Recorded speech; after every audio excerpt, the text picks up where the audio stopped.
My girlfriend left me to heal with her ex. She found clarity there, but lost everything when I finally moved on. I'm Ethan Miller, 34. When I met Rachel Carter, we'd been together almost 2 years. We weren't perfect, but we were trying. We learned each other's habits, built small routines, and kept talking through the hard days. It felt like a life forming, one careful day at a time. Then one evening, Rachel asked if we could sit down. Her voice had that soft edge I'd heard a few times before, the one that meant the conversation wasn't casual. Ethan, I think I need to take a break. Not from you, but from everything. I want to go on a healing retreat. Alone. Just me. I took a breath, nodded, and asked the only question that mattered. Are we okay? She said we were. She said she needed clarity. She said 3 weeks of nature, journaling, and guided sessions would help her come back feeling balanced. I told her I'd support her. I meant it. Love, to me, was trust with proof. So I tried to give her both. A week later, a friend mentioned that Jason, her ex, had signed up for the same retreat. I asked Rachel about it that night. It's a coincidence, she said. We didn't plan this. I'm not going for him. I'm going for myself. I wanted to believe her. I chose to. I told myself she'd earned that faith. She left on a Friday morning with a small suitcase and a stack of books tied with a ribbon.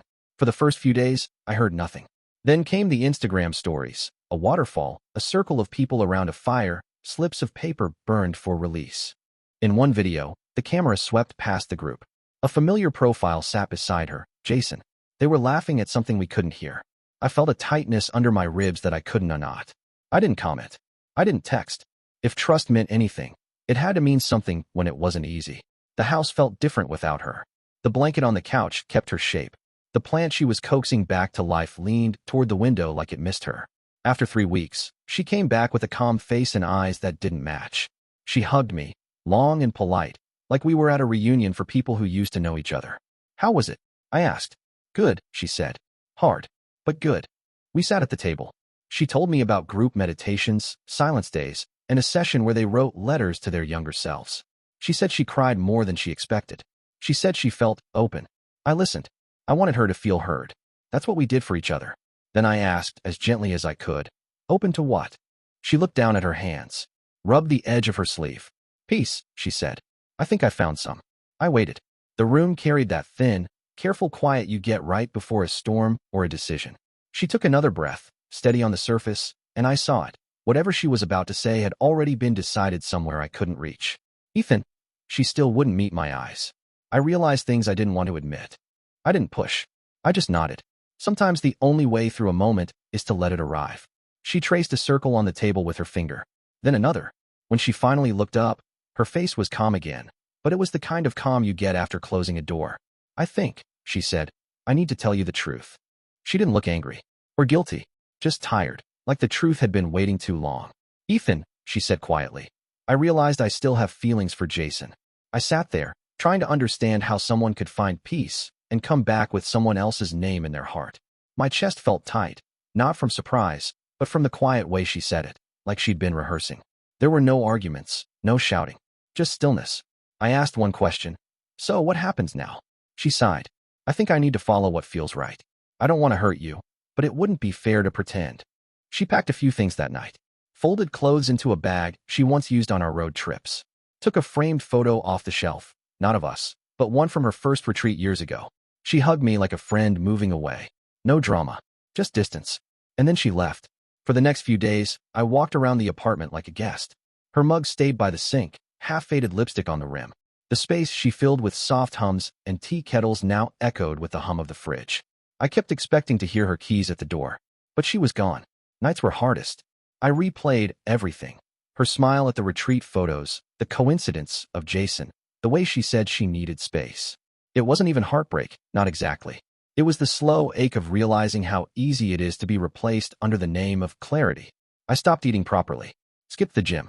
The house felt too quiet, so I filled it with noise. Old playlists, anything to drown the silence. But healing doesn't start until you stop avoiding it.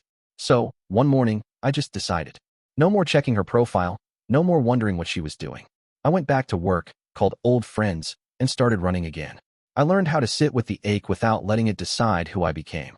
Weeks turned into months. Life slowly rebuilt itself. The pain didn't vanish, but it stopped leading. I started sleeping better, eating right, and even laughing again. Real peace, The kind that doesn't need incense or long talks about energy, just time and honesty.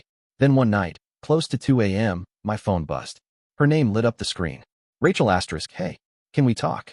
My stomach tightened. Part of me wanted to ignore it. Another part, the one that still cared, answered. Me asterisk about what? She called. Her voice was soft, uncertain, nothing like the woman who left me chasing truth. Ethan, she began, I made a mistake. She told me about the retreat. How being with Jason again felt poetic, full circle. They hiked, meditated, shared old stories, cried about the past. It felt like healing, she said, like the universe was giving them a second chance. But once they came back, real life hit. Jason wasn't the man she remembered. He criticized her choices, dismissed her feelings. Every conversation turned cold. Every plan felt forced. I thought I was healing, she whispered. But I just reopened old wounds. She admitted she felt foolish, chasing nostalgia disguised as peace. She said Jason was distant, emotionally checked out, and made her feel small. I didn't see it before, she said, voice cracking. But I see it now. Then came the words I never thought I'd hear. I'm sorry, Ethan. I know I hurt you. I just wanted something I already had. For a long moment, I said nothing. Not out of anger, just disbelief. Because love, once broken under the weight of choices, doesn't rebuild on apology alone. She wanted closure. Maybe forgiveness. But forgiveness isn't earned in one phone call. And I was no longer the man waiting for her to come home. I let her talk. Every word felt like a small confession. But when she finally stopped, waiting for me to respond, all I could manage was honesty. Rachel, I said quietly, forgiveness isn't something you earn through words. It's something you prove through time. There was a pause, the kind that fills a room when both people know what's true but wish it wasn't. Then she started crying, soft and broken. I don't know who I am anymore. And that was the first time I didn't feel anger or pity, just freedom. Because I finally understood, some endings don't need revenge, they just need clarity. We hung up, and I thought that was it. The chapter closed. But life, for whatever reason, has a way of looping back. A few weeks later, I ran into her. Not by plan, just coincidence. It was a Saturday morning at a small cafe downtown, the one I used to visit to write and think. I was in line, half awake, when I heard her voice behind me. Ethan, I turned. She stood there with a tired smile, eyes dimmed by something I couldn't name. She looked different. Not bad, just worn. Like someone who'd been running from herself and finally ran out of road. Hey, I said. You look good, she offered, her voice cracking midway. Thanks. You too, I lied. We ended up sitting for coffee, not out of nostalgia, but closure. At least that's what I told myself. We talked about normal things first. The weather, the city, how time moved faster now. Then silence settled, and truth stepped in. She sighed, tracing her finger along the edge of her cup. I moved in with Jason after the retreat. Thought maybe we could rebuild what we had. Her eyes dropped to the table. It didn't work. He wasn't there for me. Not emotionally. I stayed quiet, letting her speak. He said I was too emotional. Too complicated. That I needed too much reassurance. Every time I tried to talk about what I was feeling, he'd say I was overthinking. I thought healing would bring us closer, but it just showed me why it fell apart the first time. Her voice was small, like she didn't trust it anymore. I kept hoping it'd change. That maybe we'd find that same connection again. But it's like, I was in love with a memory. And memories don't listen.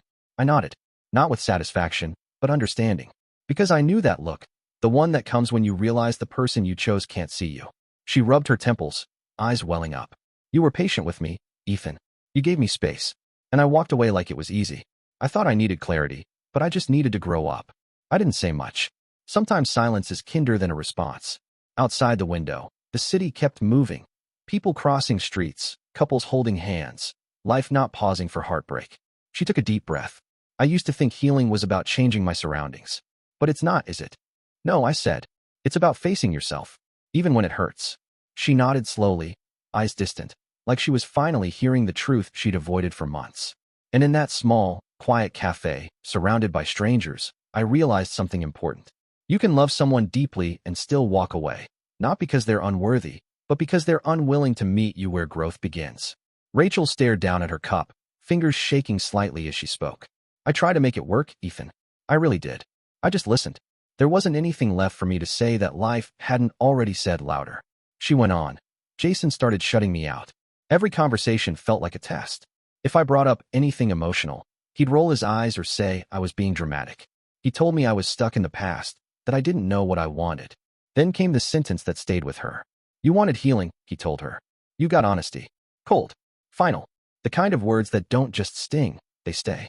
She looked up at me then, eyes tired but open. That's when it hit me. I left someone who respected my peace for someone who made me question if I deserved it. The irony wasn't lost on either of us. After the retreat, she'd moved in with Jason, convinced the universe was giving her a second chance. But reality wasn't a guided meditation or a moonlit circle. It was bills, stress, silence, and unmet needs. They fought. She cried. He withdrew. And when she finally found out he was seeing someone else, he didn't even hide it. We were never really back together, he said. We were just remembering. That was the day everything began to crack. She started missing work. Deadlines piled up. Her manager warned her, then sent her on leave. Her parents, who had cautioned her about chasing spiritual illusions, stopped calling for a while. Even her friends began to drift, unsure how to help someone who wouldn't help herself. I wake up every morning with the same thought, she admitted. How did I throw it all away? She wasn't looking for pity, just truth. And the truth was simple. She'd gambled something real for something nostalgic. And nostalgia always fades. I had a man who was patient, grounded, and loyal, she whispered. And I left him because I wanted to find myself. There was a time I might have reminded her of that, but not anymore. She didn't need to be told what she'd lost. She was living it every day. As she spoke, I thought about how far I'd come since she left. I'd rebuilt piece by piece, not through mantras or retreats, but through slow, honest work. Therapy, journaling, long walks, quiet mornings. Healing wasn't about escaping. It was about staying, even when it hurt. I used to think healing meant running away, I said. Now I know it's just staying long enough to face what broke you. She nodded. Tears didn't fall this time. Maybe they'd already been spent. Weeks later, I heard she had left the city. Someone said she tried another retreat, this time completely alone. But she couldn't finish it. Too many memories, too much silence. Months passed without a word. Then one evening, my phone buzzed again, a message from her. Just a few words. I'm proud of you. You did what I couldn't. You actually healed. It wasn't a plea or a hint at reconciliation. Just an acknowledgement. A quiet surrender. I read it twice and didn't reply.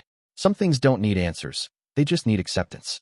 Rachel had spent months searching for herself in distant places, only to discover that the peace she wanted had been sitting across from her all along. We met one last time a few months later, not planned, not dramatic. Just one of those quiet endings that life writes without warning. She'd asked if we could talk, and I agreed. Not because I wanted answers, but because I finally had peace. We chose a small riverside park we used to walk through on weekends. The air was cool, the sunset reflecting off the water, families laughing in the distance. Ordinary life, simple, calm. When she arrived, I noticed how different she seemed. Not glowing, not broken, just real, like someone who'd stopped pretending. We sat on a bench, a safe distance apart. For a while, we just watched the water move. Then she spoke softly, almost like she didn't want to disturb the air. Do you ever think we could have made it if I hadn't left? I looked at her, really looked. The woman sitting beside me wasn't the same person who once packed her bags chasing clarity. She was someone who'd been through the storm and come back carrying truth. Maybe, I said, but then neither of us would have learned who we really are. She nodded slowly, eyes glistening. Tears fell, not from guilt, but understanding. You were my peace, Ethan, she whispered. I just didn't recognize it. I didn't say anything. Some moments speak for themselves. That's when I knew her journey had come full circle. She had gone searching for something she already had, and lost it the moment she mistook nostalgia for healing. We sat there until the sky faded. The silence wasn't heavy anymore. It was gentle, accepting. Eventually, she stood up, smiled faintly. Thank you for letting me say goodbye properly. I nodded. Take care of yourself. She walked away slowly, hands tucked in her coat pockets, shoulders curved but lighter, like someone who'd finally stopped running from her reflection. After that day, I didn't hear from her again. I didn't need to. Some stories don't end with reconnection, they end with growth. I didn't rush into another relationship. I spent time alone, learning how to build a life that didn't rely on anyone else's approval. I learned to enjoy small things again, morning walks, cooking for one, journaling by the window. Healing stopped being a task and became a way of living. Months later, a mutual friend mentioned that Rachel had moved back to her hometown. She was volunteering at a community center, helping others with mindfulness and recovery. She told them she was finally learning what peace really means, and how much it can cost when you mistake it for escape. It wasn't the kind of karma people cheer for online. It wasn't revenge or downfall. It was quieter, the slow, steady realization that some choices echo for years. And for her, that echo carried my name, not as a wound, but as a lesson.